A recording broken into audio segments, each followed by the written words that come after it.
Hi hello అందరికీ నమస్కారం. Welcome to my channel diabetic challenger. మీరు కనుక ఫస్ట్ టైం నా ఛానల్ చూస్తున్నట్టయితే కిందున్న రెడ్ బాక్స్లో ఉన్న సబ్స్క్రైబ్ బటన్ ఖచ్చితంగా నొక్కండి. దాని పక్కన ఉన్న బెల్ సింబల్ నొక్కితే నేను చేసే వీడియోస్ నోటిఫికేషన్స్ అన్నీ మీకు వస్తాయి. నెక్స్ట్ లైక్ సింబల్ ఉంటుంది కదా, దాన్ని కూడా ఖచ్చితంగా నొక్కండి. ఇంకా కామెంట్ చేయండి. నేను ఇవాళ ఒక మంచి రెసిపీతో మీ ముందుకు వచ్చాను. నేను నిన్న మీకు చెప్పినట్టు గ్లైసెమిక్ ఇండెక్స్లో ఒక ఎగ్జాంపుల్ చెప్పాను కదా, రా బనానా ఇంకా బనానా గురించి. బనానా ఎందుకు తినకూడదో నేను మీకు ఇంకోసారి చెప్తున్నాను. బనానా ఎందుకు తినకూడదంటే బనానాలో చాలా ఎక్కువ కార్బోహైడ్రేట్స్ ఇంకా షుగర్ కంటెంట్ ఉంటుంది. ఇంకా రా బనానా తినచ్చా తినకూడదా అని మీకు డౌట్ వస్తూ ఉండొచ్చు. రా బనానా హ్యాపీగా తీసుకోవచ్చు. అది చాలా తక్కువ గ్లైసెమిక్ ఇండెక్స్లో ఉంటుంది. అందుకు రా బనానా తీసుకోవచ్చు. ఇంక ఇవాళ మన రెసిపీకి మెయిన్ ఇంగ్రీడియంట్ రా బనానానే. సో దాని గురించి మనం ఇవాళ తెలుసుకుందాం. ఇంకా శరీరంలోని ఫ్యాట్ నిల్వ అవ్వకుండా చూస్తుంది. పచ్చటికాయలో ఉన్న స్టార్చ్ పేగుల్లోకి చేరి మెటబాలిక్ రేట్ని చురుగ్గా చేస్తుంది. ఇన్సులిన్ మీద ఎక్కువ ప్రభావం చూపకుండా ఉంటుంది. ప్లాస్మా, కొలెస్ట్రాల్, ట్రైగ్లిసరైడ్స్ను తగ్గిస్తుంది. పచ్చటికాయలో పొటాషియం అన్నది చాలా అధికంగా ఉంటుంది. ఈ పొటాషియం అధికంగా ఉండడం వల్ల మజిల్ మూమెంట్స్ అన్నవి, నాడీ వ్యవస్థ, ఇంకా కిడ్నీలో రక్తం ప్యూరిఫై అన్నది అవ్వడానికి చాలా అవసరం ఉంటుంది పొటాషియం. అది రా బనానాలో చాలా ఎక్కువ ఉంటుంది. రా బనానాలో గ్లైసెమిక్ ఇండెక్స్ చాలా తక్కువ ఉంటుంది. లెస్ దెన్ 55 ఉంటుంది. సో అది లో గ్లైసెమిక్ ఇండెక్స్ కింద వస్తుంది. అందులో ఫైబర్ కంటెంట్ ఎక్కువ ఉండడం వల్ల జీర్ణక్రియ అన్నది చాలా బాగా జరుగుతుంది. ఇంకా మలబద్ధకం అన్నది ఉండదు. ఫైబర్ కంటెంట్ ఎక్కువ ఉండడం వల్ల షుగర్ కూడా అంత తొందరగా స్పైక్ అవ్వదు. అరటికాయ అన్నది మన డైట్లో చేర్చుకోవడం వల్ల గుడ్ బ్యాక్టీరియా అన్నది పెరుగుతుంది. ఈ గుడ్ బ్యాక్టీరియా అన్నది మన పేగుల్లో ఉంటుంది. ఈ పేగుల్లో ఉండి జీర్ణక్రియని ఈజీగా చేస్తుంది. అది ఈ రా బనానాలో ఈ గుడ్ బ్యాక్టీరియా ఉండడం వల్ల మనకి డైజెషన్ అన్నది సాఫీగా అవుతుంది. ఈ అరటికాయ అన్నది విటమిన్స్కి పవర్ హౌస్ లాంటిది. ఇందులో అత్యధికంగా విటమిన్ B6 ఇంకా విటమిన్ C ఉంటుంది. కాల్షియం, మెగ్నీషియం ఎక్కువ ఉండడం వల్ల బోన్స్ అన్నవి స్ట్రాంగ్గా అవుతాయి. అరటికాయ అన్నది వెయిట్ లాస్కి చాలా బాగా హెల్ప్ చేస్తుంది. ఇంకా డయేరియాని కూడా తగ్గిస్తుంది. ఇది డయాబెటిక్ వాళ్ళకి చాలా హెల్ప్ఫుల్ అండి. తక్కువ గ్లైసెమిక్ ఇండెక్స్ వల్ల ఇది హ్యాపీగా తీసుకోవచ్చు. ఇప్పుడు మీరు పొటాటోస్కి బదులు దీన్ని ఆల్టర్నేటివ్గా కూడా చేసుకుని తీసుకోవచ్చు. ఇదండి ఈ మన మెయిన్ ఇంగ్రీడియంట్ అరటికాయ వల్ల ఉపయోగాలు. ఇవాళ నేను ఏం రెసిపీ చేయబోతున్నానో మీకు ఇంకా చెప్పలేదు కదా. ఇవాళ నేను సమోసా చేయబోతున్నాను.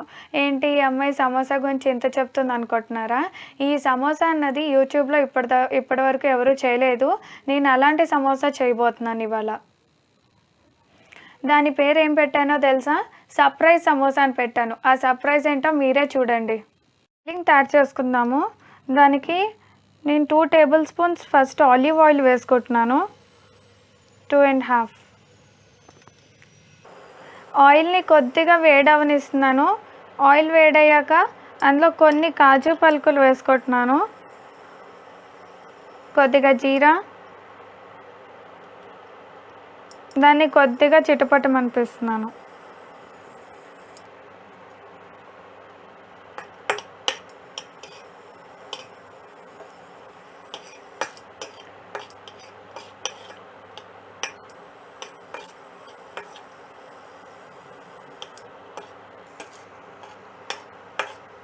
కాజు అవి లైట్ బ్రౌన్ వచ్చాయి కదా, అందులో నేను ఫైన్గా చాప్ చేసుకున్న గ్రీన్ చిల్లీ ఇంకా జింజర్ వేసుకుంటున్నాను.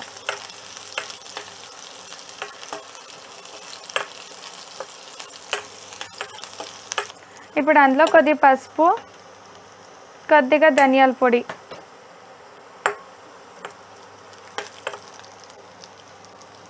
అందులో కొద్దిగా ఆమ్చూరు, కొంచెం గరం మసాలా వేసుకుంటున్నాను. ఇది కొంచెం వేగింది కదా, ఇందులో నేను బాయిల్ చేసుకొని పెట్టుకున్న అరటికాయ ముక్కలు వేసుకుంటున్నాను. చాలా చిన్నగా చాప్ చేసుకున్నాను. మీకు ఇలా నచ్చకపోతే మీరు స్మాష్ చేసైనా వేసుకోవచ్చు. నేను ఇక్కడ ఆలూకి బదులు అరటికాయ వేసుకున్నాను. ఇప్పుడు ఇందులో రుచికి సరిపడా ఉప్పు, కారం వేసుకుని దీన్ని ఇంకో నిమిషం వేయించుకుందాం.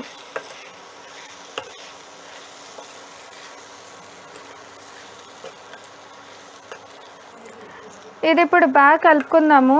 ఇది ఉడికిన అరటికాయ కాబట్టి ఇది ఎక్కువసేపు ఫ్రై అవ్వక్కర్లేదు, జస్ట్ మన స్పైసెస్ మిక్స్ అవుతే చాలు. ఇంక ఇది అయిపోయింది. దీన్ని నేను ఫ్లేమ్ ఆఫ్ చేసేసుకుంటున్నాను. ఇప్పుడు నేను ఫ్లేమ్ ఆఫ్ చేసేసుకున్నాను. ఇందులో నేను ఫైన్గా చాప్ చేసిన కొత్తిమీర వేసుకుంటున్నాను. దీన్ని నేను పక్కన పెట్టేసుకుంటున్నాను చల్లారడానికి. గాజు బౌల్ తీసుకుని అందులో 1 కప్పు సోయా పిండి, 1 కప్పు గోధుమ పిండి వేసుకున్నాను. ఇప్పుడు మనం మిగతా ఇంగ్రీడియంట్స్ వేసుకుందాము. అందులో కొద్దిగా నలిపిన వాము, రుచికి సరిపడా ఉప్పు, కొంచెం ఆయిల్. ఇంకా మన నెక్స్ట్ ఇంగ్రీడియంట్ అయిపోతుంది చార్కోల్. ఏంటి అమ్మాయికి పిచ్చి చార్కోల్ యాడ్ చేస్తుంది ఏంటి అనుకుంటున్నారా? ఇది యాక్టివేటెడ్ చార్కోల్. ఇది కన్సప్షన్కి 100% సేఫ్. నెక్స్ట్ దీనివల్ల చాలా హెల్త్ బెనిఫిట్స్ ఉన్నాయి. అవేంటో మనం పిండి కలుపుకుంటూ తెలుసుకుందాం. ఇది నేను చాలా తక్కువ వేస్తున్నాను, చాలా కొంచెం వేయాలి.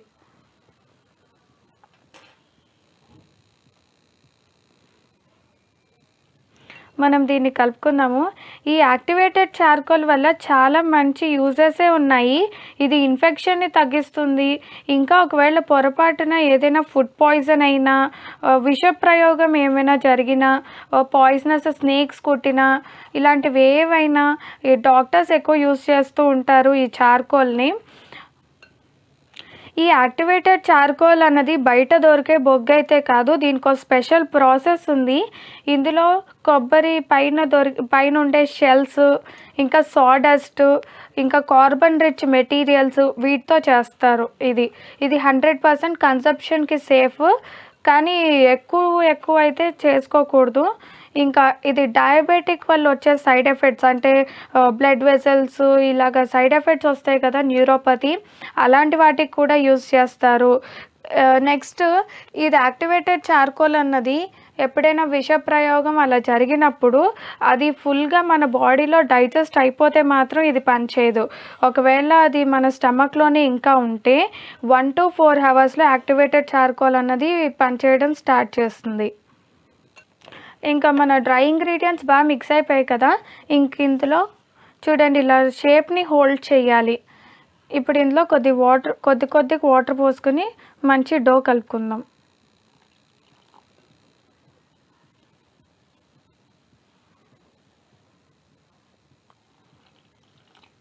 వాటర్ చూసుకుంటూ వేసుకోండి. ఈ యాక్టివేటెడ్ చార్కోల్ అన్నది ఇప్పుడు ఏదైనా విషప్రయోగం జరిగిందనుకోండి, తీసుకున్నప్పుడు కడుపులోకి వెళ్ళిపోతుంది అది.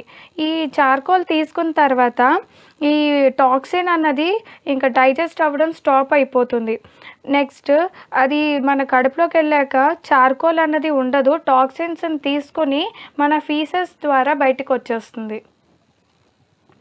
ఇన్సులిన్ ఎక్కువైనా తక్కువైనా దీంతో బ్యాలెన్స్డ్గా ఉంటుంది. నెక్స్ట్ ఇది వామిటింగ్స్కి, ఫుడ్ పాయిజన్స్కి అలాంటి వాటికి కూడా వాడుతూ ఉంటారు. ఇంకా మన డో బాగా కలిపేయడం అయిపోయింది. దీని మీద కొద్దిగా ఆయిల్ పైన ఇలా రాసుకుందాము. దీన్ని ఇప్పుడు నేను 10 నిమిషాలు ఒక తడిగుడ్డ కప్పి పక్కన పెడుతున్నాను, రెస్ట్ అవనిస్తున్నాను.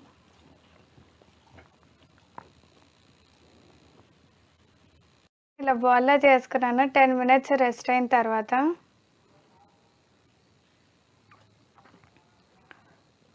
దాన్ని కొద్ది పిండిలో ముంచి ఇలా రోల్ చేసుకుంటున్నాను.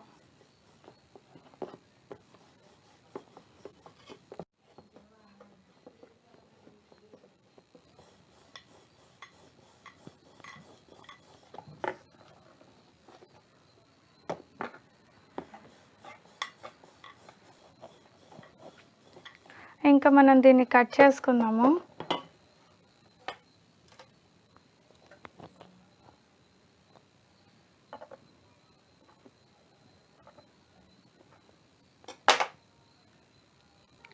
కట్ చేసుకున్నాం కదా, ఇప్పుడు ఒక హాఫ్ పార్ట్ తీసుకుని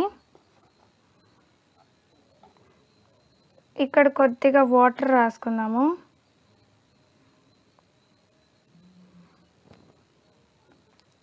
ఇలా కోన్ లాగా అతికిచ్చేద్దాం.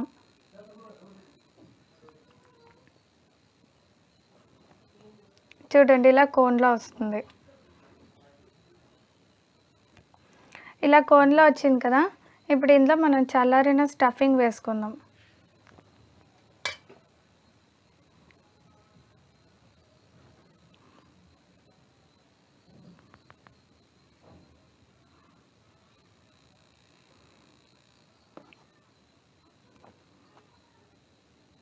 ఇలా ఫోల్డ్ చేసుకొని ఎడ్జెస్కి కొద్ది వాటర్ రాసి అతికిచ్చేసుకుందాం.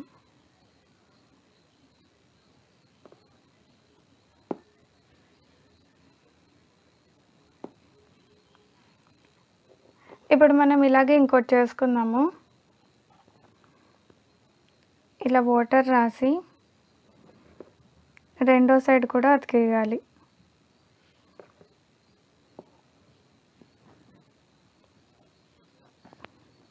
చూడండి ఇలా కోన్లా వస్తుంది. ఇప్పుడు ఇలా కోన్లా వచ్చింది కదా. ఇందులో మనం చేసుకున్న స్టఫింగ్ పెట్టుకుందాం.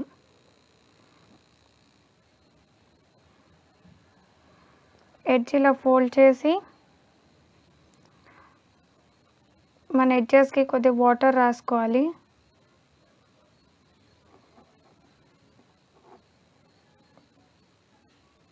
జాయిన్ చేసేయాలి.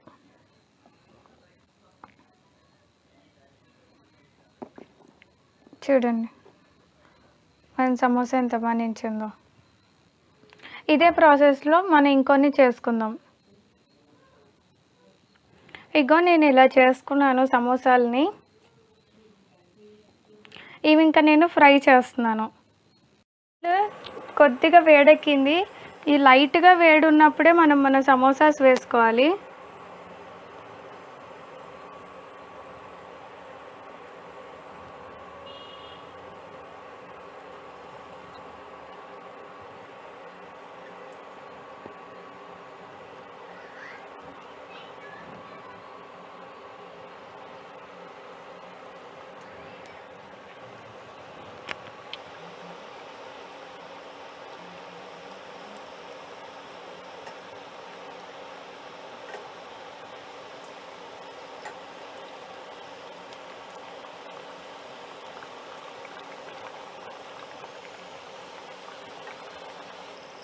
ఇవి ఇలాగా మీడియం ఫ్లేమ్లో వేగుతూ ఉంటాయి. ఈ లోపల మనం కొద్దిగా మాట్లాడుకుందాం. ఈ అమ్మాయి డీప్ ఫ్రై వద్దు, ఇదొద్దు, అదొద్దు అనుకుంటూనే డీప్ ఫ్రై చేస్తుంది అనుకుంటున్నారా? ఇది అందరికీ మీకు నచ్చితే మీరు దీన్ని బేక్ కూడా చేసుకోవచ్చు. Once in a while deep fried ఎలోడే అండి, పూర్తిగా మానేమని కాదు, రోజు తినకూడదని చెప్తున్నాం మనం. అయినా ఇది చాలా హెల్దీ. ఇక్కడ మనం పొటాటో స్టఫింగ్ బదులు రా బనానా స్టఫింగ్ అంటే అరటికాయ స్టఫింగ్ చేసుకున్నాము. మనం ఇక్కడ మైదా అస్సలు వాడలేదు. మనం సోయా ఫ్లోర్ వాడాము, ఇంకా గోధుమ పిండి వాడాము. సోయా ఫ్లోర్ అనేది రిచ్ ప్రోటీన్. ఇది డయాబెటిక్ వాళ్ళకి చాలా మంచిది. సో ఇది ఎలౌడే. అందరికీ టీతో పాటు సమోసా సర్వ్ చేసుకోవడం అంటే చాలా ఇష్టంగా ఉంటుంది. కానీ మనకి బయట దొరికే ఆలూ సమోసాలో ఒక్క సింగిల్ సమోసాలో 216 క్యాలరీస్ ఉంటుంది. సో అది అంత మంచిది కాదు. ఇలా మీరు చేసుకుని హ్యాపీగా ఎంజాయ్ చేసేయచ్చు. ఇది ఓన్లీ డయాబెటిక్ వాళ్ళే కాదు, ఎవరైనా చేసుకుని తినొచ్చు. చాలా టేస్టీగా ఉంటుంది, ఇంకా చాలా హెల్దీ కూడా. ఇంకా మన సమోసాస్ వేగిపోయి ఇవి మనం తీసేసుకుందాం.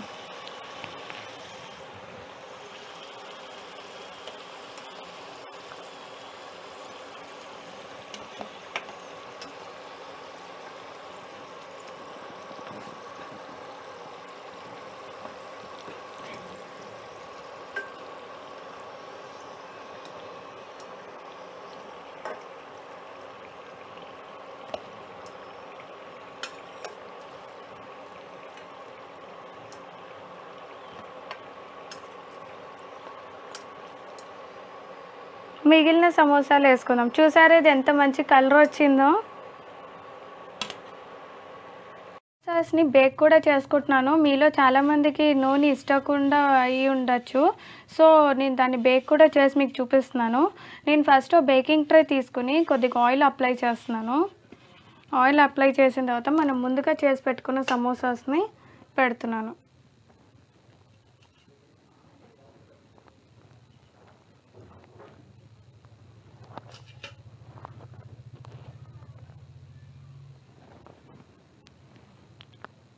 వీటిని నేను ఓవెన్‌లో పెట్టుకొని బేక్ చేసుకుంటాను. వీటికి నేను ఆయిల్ బ్రషింగ్ చేసి బేక్ చేసుకుంటాను. మన సమోసాస్ ఎంత బాగా బేక్ అయిపోయాయో, నేను దీన్ని 10 మినిట్స్ బేక్ చేసుకున్నాను 180 డిగ్రీస్ దగ్గర. మీ ఓవెన్ టెంపరేచర్ బట్టి మీరు అడ్జస్ట్ చేసుకోండి. ఇంకా మనం మన సమోసాస్‌ని సర్వ్ చేసుకుందాము.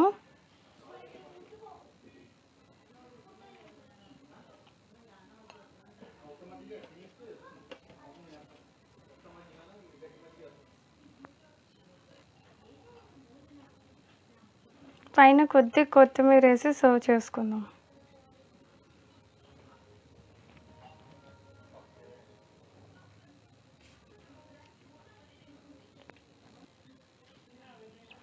చూసారా మన హెల్తీ సర్ప్రైజ్ బ్లాక్ సమోసా ఎంత ఈజీగా రెడీ అయిపోయిందో. ఇది మైదా ఫ్రీ, ఆలు కూడా వేయలేదు మనం ఇందులో. ఇంకా మీరు డీప్ ఫ్రై నచ్చకపోతే మీరు ఇందాక నేను చూపించినట్టు బేక్ అయినా చేసుకోవచ్చు. చూసారా ఎంత ఈజీగా అయిపోయిందో.